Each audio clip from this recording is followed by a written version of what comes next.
En esta mañana tomo un pequeño momento para dar un cordial saludo a todos aquellos amigos y hermanos que se han conectado con nosotros a través de las distintas redes sociales, bien sea YouTube, bien sea Facebook, cualquier otra red social que usted se haya conectado. Un cordial saludo, Dios me lo bendiga. Y también quiero dar un cordial saludo a todos aquellos que nos están escuchando a través de la emisora 1320 AM, Pastor Cruz. Perfecto. A todos ellos que nos están escuchando allí, Dios me los bendiga a ustedes. Un cordial saludo. Bienvenidos a este estudio una vez más. Y yo quiero desde ya invitarlos para que una vez más tomemos nuestras escrituras, la palabra de Dios. Nuevamente, bien sea que usted tenga el formato de libro o bien sea que su formato de Biblia sea electrónica, tableta, computador, teléfono, lo que usted tenga. Vayamos a la escritura una vez más en esta mañana y dejemos que ella sea la que nos hable a nosotros a través de lo que está registrado allí. En lo que en el transcurso de lo que hemos venido estudiando en los últimos 2 días, recuerden, nuestro tema general ha sido el santuario. Y entonces, para algunos, el santuario simplemente ha sido como una forma, estudiar el santuario es como una forma de querer comprender el sistema religioso o la fe, la práctica religiosa que desempeñaba o realizaba el pueblo de Israel en el Antiguo Testamento, y no lo ven con mucha relevancia para el pueblo de Dios en el tiempo presente. Muchos piensan que eso quedó con Israel allá. No obstante, hemos venido viendo cómo el santuario como tal, como tópico, etcétera, no solamente es importante, sino que también ha influido, este tema ha influido, este pensamiento ha influido en la forma de analizar, escribir las escrituras por parte de cada uno de los autores bíblicos. Y por eso entonces nos tomamos el tiempo el día lunes de presentar cómo en el Antiguo Testamento, los autores del Antiguo Testamento o los personajes del Antiguo Testamento también, dado el caso, cuando actuaron o cuando escribieron, lo hicieron teniendo en cuenta el santuario. Y dimos varios ejemplos en el Antiguo Testamento. Luego, el día de ayer estuvimos analizando cómo este tema del santuario no murió en el Antiguo Testamento o con el cierre del Antiguo Testamento, no se acabó con el inicio del Nuevo Testamento y la venida de Jesús aquí a la tierra, sino que entonces vemos cómo el santuario sigue impregnando el pensamiento de cada uno de nuestros personajes y escritores del Nuevo Testamento, y de manera particular notamos cómo los evangelios nos presentan la vida de Jesús estando enmarcada en torno al santuario. Desde el mismo comienzo hasta su mismo fin, el santuario rodeaba el ministerio de Jesús, rodeaba la vida de Jesús, y dimos algunos ejemplos el día de ayer. Inclusive no alcanzamos mucho a mencionar en cuanto a Pablo, pero Pablo también nos habla bastante en cuanto al santuario, aún después de la muerte de Jesús. Los autores del Nuevo Testamento, Pablo, Pedro, Juan, etcétera, todos ellos escriben con base al santuario. Pero entonces usted se preguntará, si ese es el caso, ¿por qué entonces es tan importante este tema? ¿Por qué los autores bíblicos le dieron tanta relevancia, tanta importancia a este tema? Y ahí es donde vamos a entrar el día de hoy. Vamos a tratar de entender qué hay detrás de este asunto del santuario. Porque este asunto del santuario no es solamente una creencia, no es solamente un tema bíblico. Este asunto del santuario es algo más tangible que lo que una mente humana pueda concebir. Y entonces la escritura nos ha dejado registrado algo que me gustaría compartir con cada uno de ustedes. cómo se inicia este asunto del santuario en las Sagradas Escrituras. Para ello, yo quiero invitarlos para que vayamos al libro del Éxodo, capítulo 25, versículo 8 y 9. No es el comienzo de este asunto del santuario, pero es un pasaje clave que nos va a dar a nosotros pie para poder comprender los inicios del santuario. Capítulo 25 del libro del Éxodo, versículos 8 y 9, nos dice a nosotros la escritura, y estoy leyendo de la versión antigua de Casiodoro de Reina.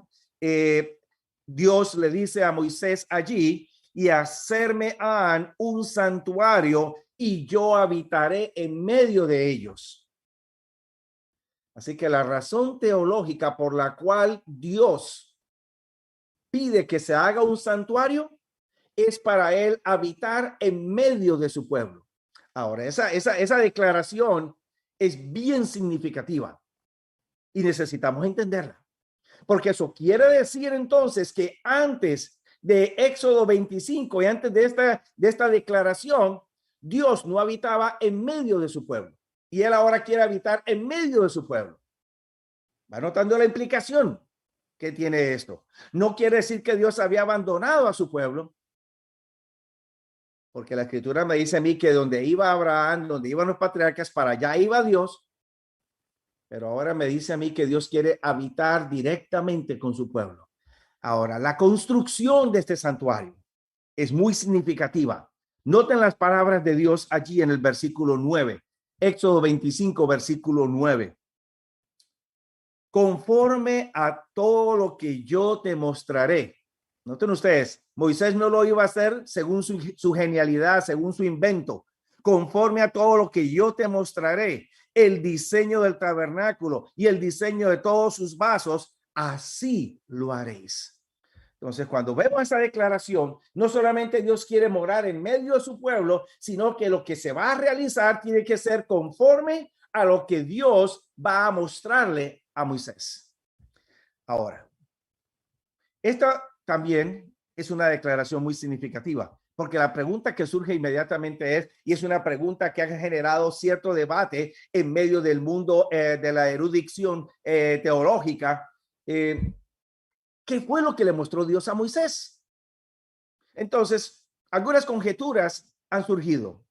En primer lugar, ¿será que Dios le mostró a Moisés un plano? Así como los que se utilizan hoy en día los arquitectos para edificar sus construcciones. ¿O será otra conjetura? ¿Será que Dios le dio una visión, un sueño a Moisés y ahí le mostró algo en ese sueño y entonces de ahí Moisés tomó el modelo? Otra idea. ¿Será que entonces Dios le mostró una estructura física a Moisés y Moisés entonces de ahí tomó el modelo para construir? En fin, ¿qué fue lo que Dios le mostró a Moisés? Porque claramente el versículo 9 me dice a mí que Moisés tenía que hacer ese santuario conforme a todo lo que él le mostraría y el diseño del tabernáculo sería conforme a lo que él le mostraría. Así que Dios tuvo que haberle mostrado algo a Moisés. Pero la pregunta que surge es, ¿qué fue lo que le mostró? Y eso que le mostró tiene que haber estado en el cielo, no en la tierra. Ahora, para dar respuesta a esta inquietud, yo quiero invitarlos para que dejemos que la misma palabra de Dios sea la que se explique a sí misma. Ustedes, estoy completamente seguro, no se levantaron tempranito en la mañana para conectarse solamente para escuchar palabras del pastor Rico. Yo creo que ustedes quieren escuchar en la palabra de Dios. Entonces dejemos que esta sea la que nos vaya hablando a nosotros. La palabra del Señor me dice a mí que había algo en el cielo. ¿Qué es lo que había en el cielo? Vayamos al libro del Génesis. Allí por primera vez se nos hace referencia a algo que había en el cielo. Capítulo 2 del libro del Génesis. Capítulo 2 del libro del Génesis. Y vamos a leer en el versículo 8. El verso 7 me dice a mí que Dios ha formado al hombre del polvo de la tierra, ha respirado aliento de vida en su nariz y este ha llegado a ser un alma viviente. Pero ahora viene el versículo 8, donde entonces me dice a mí el texto bíblico, y este es Moisés que está escribiendo la revelación. Había Jehová Dios plantado un huerto en Edén, al oriente, y puso allí al hombre que había formado. Ahora, si usted lee despacio, poniéndole atención a las palabras, usted va a notar algunos detalles allí. En primer lugar, Dios plantó el huerto en Edén. Yo no sé si a usted le ha pasado en algún momento, pero a mí me ha pasado en varias ocasiones. Uno lee un pasaje bíblico una vez, dos, tres veces, y a veces no encuentra nada nuevo, siempre lo mismo. Pero a veces lo puede leer una cuarta vez o una siguiente ocasión y algo nuevo sale de allí. No sé si a usted le ha pasado, pero a mí me ha pasado. Y este versículo es un ejemplo para mí. Porque este pasaje yo lo había leído en varias ocasiones. Inclusive lo tenía subrayado en mi Biblia. Hasta que un día, volviendo a leerla, me encuentro en el versículo 8 que el verbo plantar me llama la atención. Jehová Dios había plantado en Edén un huerto. Entonces me pregunto yo, si Dios lo plantó, quiere decir entonces que ese huerto no estaba allí anteriormente. Quiere decir que ese huerto fue traído de otro lugar y fue colocado allí. Pero obviamente, para no empezar a salir con conjeturas y tratar de entonces decir que hay algo nuevo, decidí hacer otra labor, que es la que yo le recomiendo a mis estudiantes en el salón de clase, y también se la recomendaría a cada uno de ustedes, mis estimados hermanos, amigos que me ven o me están escuchando en este momento. Tomen una concordancia. Busquen cómo es esa palabra a través de las Sagradas Escrituras. ¿Cómo se usa esa palabra? Y entonces, una vez que encuentre las referencias bíblicas donde aparece esa palabra, lea cada una de esas referencias para saber cómo es que el autor bíblico está utilizando ese vocablo. Esto fue lo que yo hice. Yo fui un poquito más allá. En primer lugar, averigüé cuál era la palabra hebrea que se traduce por plantar. Y la palabra hebrea que se traduce por plantar es natá, así como usted lo escucha pronunciar, N-A-T-A, natá es la palabra. Y entonces, esa palabra significa sembrar, significa plantar, y se utiliza única y exclusivamente dentro del contexto de la agricultura. Pero un detalle también noté. Además de que significa plantar o sembrar, ese vocablo también significa el acto de un agricultor desarraigar una planta o un árbol, moverlo y llevarlo a otro lugar y plantarlo. Y a eso le decimos en nuestro hermoso castellano, transplantar. Así que entonces, cuando se utiliza el verbo natá en el Antiguo Testamento, aparece en el contexto de plantar o transplantar, sembrar o transplantar. Y también entonces se utiliza como Dios saca a Israel de Egipto y lo planta en la tierra de Canaán. Ahora, ya teniendo eso en mente y viendo cómo se utiliza ese verbo, entonces puedo llegar a la conclusión. Efectivamente, plantar quiere decir que el jardín del Edén no estaba allí en ese momento y que Dios lo trajo de otro lugar. Ahora, eso trae otras implicaciones. Número uno, la existencia del jardín del Edén precede a la creación de la tierra. Quiere decir que el Edén no formó parte de la creación de Dios, sino que el Edén ya existía antes de que Dios creara la tierra. Número dos, eso quiere decir que el Edén precedía a la existencia del hombre, obviamente. Pero lo más interesante de todo es que me dice a mí el versículo 8 que el hombre no fue creado en el jardín del Edén, el hombre fue creado fuera del jardín, y después de que Dios lo plantó en la tierra, Dios lo toma y coloca al hombre dentro del jardín. En otras palabras, Dios le entrega las llaves del jardín, si lo queremos llamar de esa manera, al ser humano. Y entonces ahora el hombre adopta el jardín como su hogar. La única que fue creada dentro del jardín fue Eva. Y eso lo puede leer usted allá en el capítulo 2, los versículos 20 en adelante.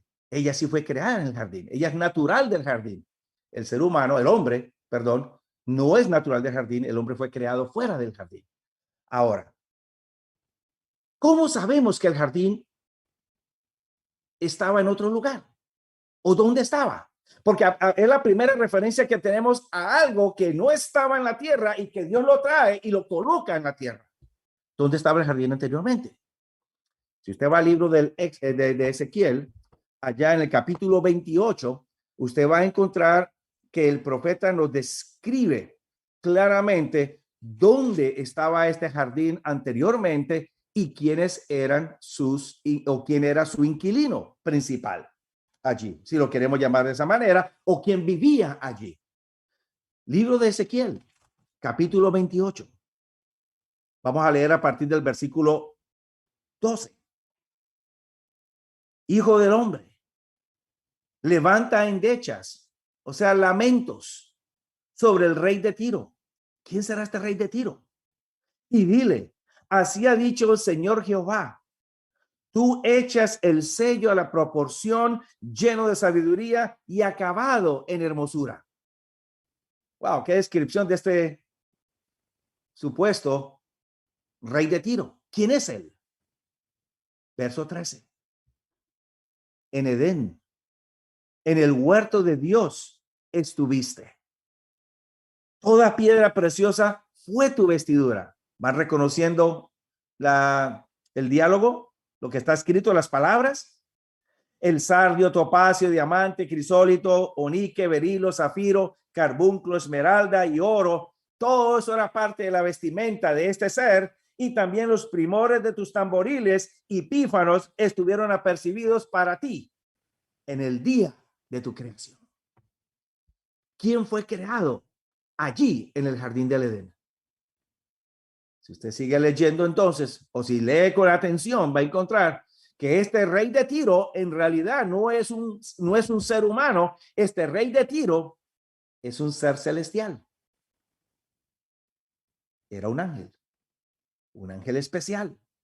Verso 14. Tú querubín grande, cubridor, y yo te puse en el monte, en el santo monte de Dios estuviste, en medio de piedras de fuego has andado.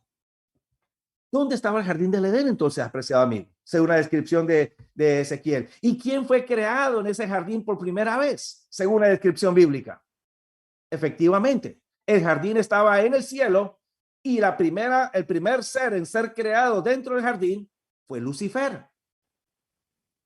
Pero, ¿qué sucede con Lucifer? El verso 15 me dice que este ser era perfecto en todos sus caminos hasta el día que se halló en él maldad. Y por causa de su contratación, por causa de su iniquidad, entonces Dios lo echó del jardín del Edén. Así que entonces el jardín estaba en el cielo, Lucifer fue creado allí, pero por su pecado, por su maldad, etcétera, etcétera, Dios lo expulsó del jardín y el jardín ahora queda solo en el cielo. ¿Qué hace Dios?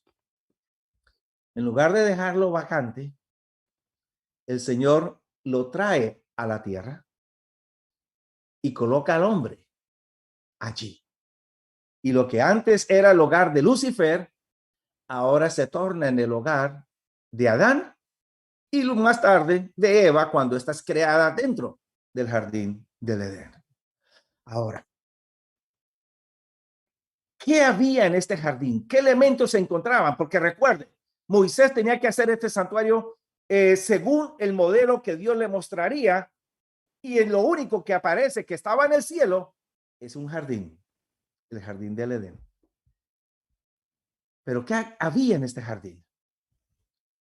Vamos a leer algunos pasajes y si ustedes me permiten, yo voy a utilizar la pizarra blanca para ir escribiendo algunos de estos elementos que vamos a encontrar allí. Entonces, ¿qué había en este jardín? Yo le voy a ir narrando ustedes, no lo vamos a leer todo porque el tiempo no nos va a dar. ¿Qué había en este jardín? En primer lugar, si usted lee el versículo 9, y si ustedes desean tomar algunos apuntes, si usted lee el versículo 9, capítulo 2, versículo 9 de Génesis, usted va a encontrar que en el jardín del Edén estaba el árbol de la vida. Número 1, estaba el árbol de la vida. Y también habían otros árboles, inclusive también el árbol de la ciencia del bien y del mal. Destaco el árbol de la vida allí por la importancia o relevancia que este tenía en el Edén. En segundo lugar, si usted lee el capítulo 2, versículo 10, usted va a encontrar que había un río que salía del jardín y regaba la tierra, y entonces este río se dividía en 4 ramales o en 4 afluentes. Y entonces uno de estos afluentes era el que se llamaba Pisón, capítulo 2, versículo 11. Y este Pisón recorría toda la tierra del Havilat, y allí había oro y también había piedras preciosas. Versículo 12 me dice que no solamente había oro en aquella tierra y era oro bueno, sino que también había delio y piedra cornerina. En otras palabras, habían piedras preciosas. Nota otra cosa más. Cuando el hombre es colocado dentro del jardín, se le asigna una labor. Versículo 15. Y la labor consistía en labrar y guardar el jardín. O sea que ellos no iban a estar en el jardín colocando una hamaca, colgando una hamaca entre árbol y árbol, meciéndose en la hamaca y entonces tomándose la limonada y disfrutando del paraíso. Había una labor que realizar. Labrar y guardar son las palabras que nos describen ese trabajo. Luego entonces, brinquemos un poquito. ¿Qué más había dentro de ese jardín del Edén? Si vamos al capítulo 3 de este jardín del Edén, y por causa del tiempo voy a resumir un poco más, si vamos al capítulo 3, vamos a encontrar que Dios realiza allí un sacrificio. Usted lo puede leer en el capítulo 3, versículo 21. Dios le coloca pieles o viste a Adán y Eva con pieles de animal, y obviamente para poder vestirlos con piel, un animal tuvo que haber muerto, así que tuvo que haber habido un sacrificio allí. Y si usted lee luego más abajito en el capítulo 3 y el versículo 24, Dios coloca querubines. Dios coloca querubines para guardar el jardín. Pero noten algo, esos querubines no van a volar por todo alrededor del jardín. Estos querubines van a estar ubicados en una localización específica, y es a la entrada del jardín. Y esta entrada estaba ubicada al oriente. Me dice claramente el versículo 24, capítulo 3, versículo 24. Estaba ubicada al oriente. Ahora, noten estos elementos que hay en el jardín del Edén inicialmente. Y entonces, ¿qué sucede cuando el hombre peca? Cuando el hombre peca, apreciado amigo, hermano que me estás escuchando, Dios entonces expulsa también a Adán y a Eva, así como expulsó a Lucifer del Edén allá en el cielo, porque no iba a permitir un pecador allá en el cielo continuamente. También él expulsa a Adán y a Eva del jardín, porque este era un lugar santo también, y Dios no iba a permitir pecadores perennes dentro del jardín. Así que entonces, al ellos salir del jardín del Edén, ahora ellos se desconectan de la fuente de la vida, del árbol de la vida, de la presencia de Dios. Y entonces ahora los patriarcas los vemos divagando de un lado para otro. Pero Dios no los abandona. Dios los va acompañando a ellos. No obstante, ellos están en cierta manera separados, divagando. No tienen un lugar que ellos puedan llamar hogar, donde ellos puedan entrar en comunión continua con Dios. Ese detalle, Dios lo toma en cuenta y entonces Dios lo resuelve después del Éxodo. Y entonces ahí es donde retomamos Éxodo capítulo 25, donde Dios le dice a Moisés, hacerme han un santuario y yo habitaré en medio de ellos, pero lo han de hacer según el modelo que yo os mostraré o que él les iba a mostrar. Ahora, ¿qué elementos habían dentro de este santuario que Dios le manda a Moisés a hacer? Permítanme volverlos a llevar una vez más a la pizarra blanca y entonces vamos ahora a retomar lo que estábamos escribiendo allí. ¿Qué había en este santuario terrenal que entonces Moisés necesitaba hacerlo según el dechado que Dios le había mostrado a él? En primer lugar, vamos a encontrar que había un árbol en el santuario terrenal. Había un árbol. Pero este árbol no era la vara de Aarón que fue colocada dentro del santuario cuando vino la rebelión de Datán, Coré y Abirán. Eso fue después de la construcción.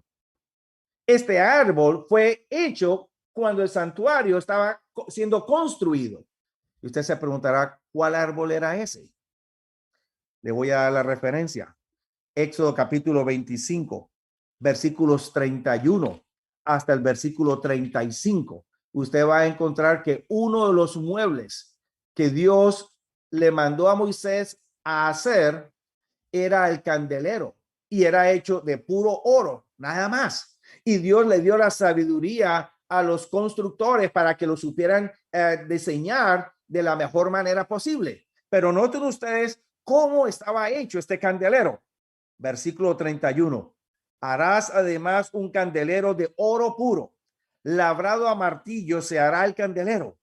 Su pie, va anotando la descripción, su pie, su caña, sus copas, sus manzanas, sus flores serán de lo mismo.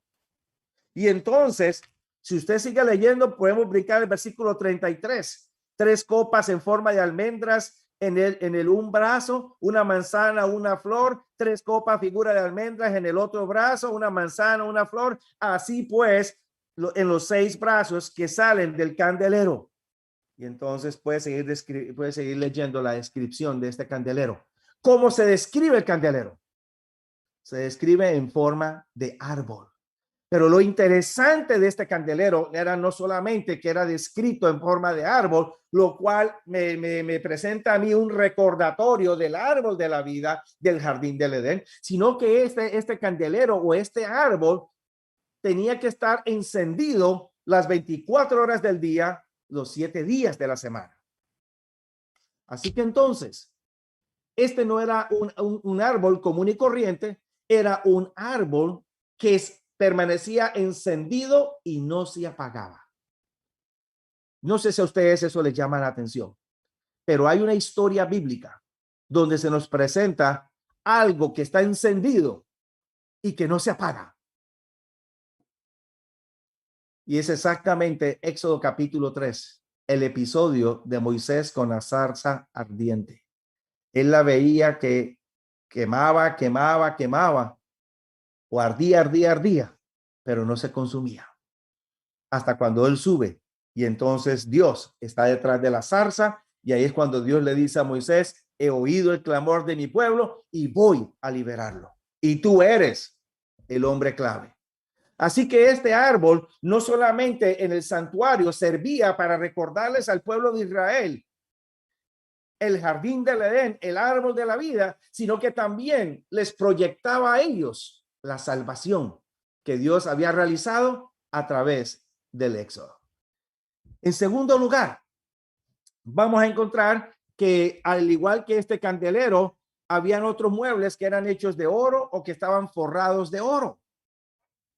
pero a la misma vez que había oro en el santuario, cuando vamos a leer acerca de las vestimentas de los sacerdotes, en el capítulo 28, a partir del versículo 15 hasta el versículo 21, me dice a mí que habían piedras preciosas en la vestimenta sacerdotal.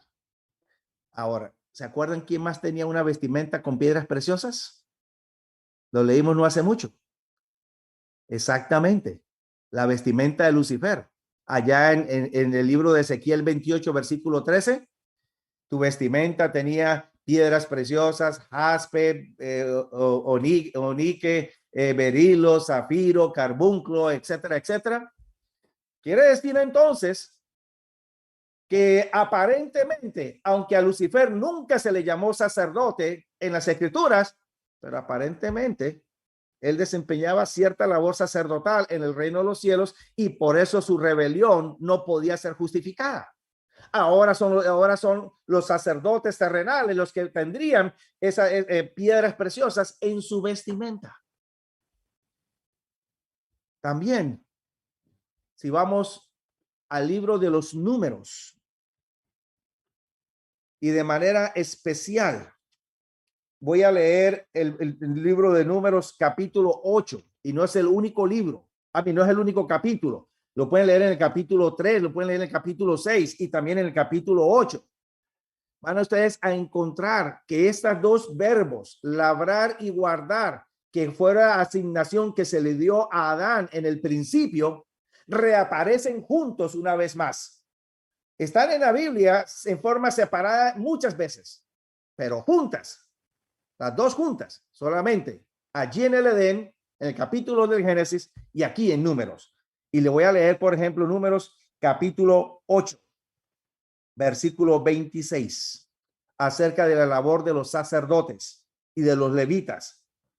Pero servirán, noten ustedes, el verbo servir allí es el mismo verbo abad, que se traduce por labrar.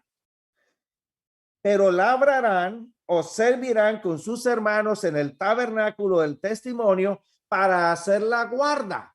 O sea, el verbo shamar, que es guardar en hebreo. Bien que no servirán en el ministerio, así harás de los levitas cuanto a sus oficios. Entonces, la tarea de labrar y guardar fue asignada a los sacerdotes en el santuario. Quiere decir entonces que aunque a Adán nunca se le llamó sacerdote, al menos no aparece registrado en la Biblia, las funciones de él en el jardín eran sacerdotales. ¿Se realizaban sacrificios en el santuario terrenal? Claro que sí. Estaba el altar de sacrificio. Y ese altar de sacrificio aparece hecho allí en el mismo libro de el Éxodo, allá en el capítulo 29 y en el capítulo 30. Aparece descrito la construcción de este altar de sacrificio. Habían sacrificios. Ahora, lo interesante también es que en el santuario terrenal, Dios manda a colocar querubines en el santuario terrenal. Y usted lo va a leer allí en el libro del Éxodo y lo puede encontrar dentro de la construcción entre los capítulos 30 hasta el capítulo 30 y pico, 33, 34. Las paredes de tela que guardaban la entrada al santuario, allí tenían grabados querubines. En todas las paredes de telas estaban grabados querubines, o sea, ángeles preciosos. Y entonces luego había un velo que separaba el lugar santo del lugar santísimo. Allí también habían querubines grabados. Y por si fuera poco, Dios manda para que en el lugar santísimo, encima del arca del pacto, se hiciesen o se colocasen dos querubines, y Dios, la presencia de Dios, estaba detrás de esos querubines. Así que entonces, al igual que los querubines en el jardín, guardaban la entrada a la fuente de la vida, al jardín, estos querubines eran colocados allí como un símbolo de esos guardas que también mantendrían limitado el acceso a la fuente de la vida, que es Dios. Tenemos también entonces que este santuario tenía una entrada, una sola entrada. Y efectivamente, esa entrada estaba ubicada en el oriente. Así que entonces estamos viendo una similitud en la construcción del santuario terrenal con el jardín del Edén. Y un detalle que de pronto se me pasó por alto haberles mencionado a todos ustedes es que en el jardín del Edén, al haber una entrada, y era el único sitio donde los querubines estaban vigilando, cuidando, guardando, ellos no estaban volando alrededor del jardín. Eso automáticamente me dice a mí que el jardín no era un campo abierto como hoy en día podemos concebir distintos jardines, sino que el jardín del Edén era una estructura que tenía paredes y entonces una entrada. Y por esa entrada era que entonces se iba hacia el árbol de la vida y se podía disfrutar de las hermosuras que habían allí en el jardín. Ahora, ¿qué encontramos, apreciados hermanos y amigos? Vemos una similitud entre el jardín del Edén y el santuario terrenal. Y entonces encontramos de esta manera que ahora cuando Dios le dice a Moisés, hacerme en un santuario y yo habitaré en medio de ellos, pero hacerlo según el diseño o el modelo que yo te mostraré. ¿Qué fue lo que Dios le mostró a Moisés? ¿Fue una visión? ¿Fue un plano? ¿O fue una estructura? Y a mí me parece que fue una estructura. Y por la similitud que existe entre el Edén y el santuario, vamos a encontrar entonces que el santuario serviría de varias formas. Número uno, el santuario sería un cordial recordatorio al pueblo de Israel y a todas las naciones que el jardín todavía no estaba completamente perdido y que podía haber restauración a ese jardín. Gloria a Dios por ello. La gracia, la misericordia de Dios y el amor divino podían hacer eso posible. Qué promesa. Cada vez que el pueblo iba al santuario, era un recordatorio del jardín del Edén. Número dos. Esto también me recuerda a mí la relación de Dios con el hombre. En Edén, el Edén era el hogar de Dios. Perdón, discúlpeme. El Edén era el hogar del hombre. Dios puso al hombre en el jardín y Dios venía al jardín al encuentro con el hombre. Y esto se realizaba en un marco sin pecado o en un contexto libre de pecado. El santuario ahora es el hogar de Dios y el pueblo de Israel viene al encuentro de su Dios, pero ahora es en un contexto de pecado. Pero Dios está trabajando para resolver el problema del pecado y así poder restaurar al hombre a ese Edén perdido. ¿Qué sucede entonces? Porque al igual que el Edén estuvo en la tierra hasta antes del diluvio y luego es trasladado de regreso al cielo, y vamos a ver que está en el cielo. No se lo pierdan. El día viernes vamos a presentar eso. Por favor, los espero el día viernes. También el santuario terrenal, cuyo ritual, cuyos muebles, etcétera, le daban significado a este plan de redención y dramatizaba este plan de redención y lo ubicaba todo en el contexto del pecado y la liberación del pecado, este santuario como tal llega a su fin también con la venida de Jesús. No llega a su fin simplemente porque queda inservible, inútil y ya no hay que hacer nada más con ello, no, sino porque simplemente Jesús cumple con todo lo que estaba tipificado, lo que estaba simbolizado, todo lo que estaba dramatizado allí. Y una vez que Jesús viene y muere en la cruz del Calvario, ya no hay necesidad de seguir sacrificando animales, ya no hay necesidad de seguir realizando los servicios, los rituales que se realizaban allí. ¿Qué pasa entonces? Ahora con el acceso a la fuente de la salvación, porque el hombre queda en la tierra, Jesús asciende al cielo. ¿Qué sucede entonces? ¿Quedamos desprovistos? ¿Quedamos sin nada?